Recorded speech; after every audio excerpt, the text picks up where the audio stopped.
Ajme se predstavi. Ja sam Bogdan Kostić, student Mašinskog fakulteta u Beogradu, imam 22 godine. Bogdane, šta je ovo što vi radite sa svog drugara?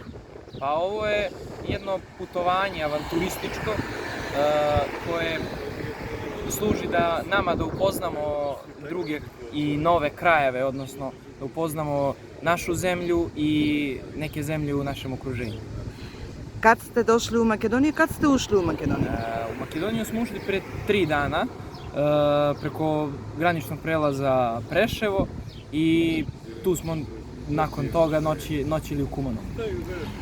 A drugi dan je bila Katlanovska banja? A drugi dan smo iz Kumanova krenuli i ka Katlanovačkoj banji i tamo smo noćili.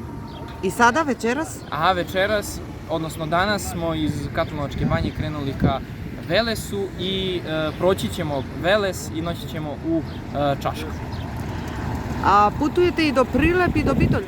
Da, putujemo od Čaške do Prilepa i od Prilepa do Bitolja. I onda izlazite iz Makedonije? Da, na graničnom prelazu Midžitlija treba da izađemo iz Makedonije. Šta je ovo na 22 godine poželjeti putovati pešice, zapoznavati ljude, prirodu, manastire, crkve, šta je to? To je pre svega turizam na neki malo drugačiji način.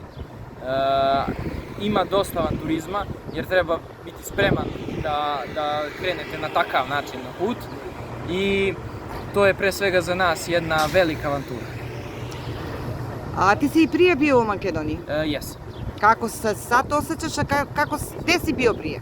Pre sam bio na Ohridskom jezeru. Zašto? Povodom, to je bilo takmičenje Mašinskih fakulteta, Mašinijada. Jel ti se Ohrid dopao?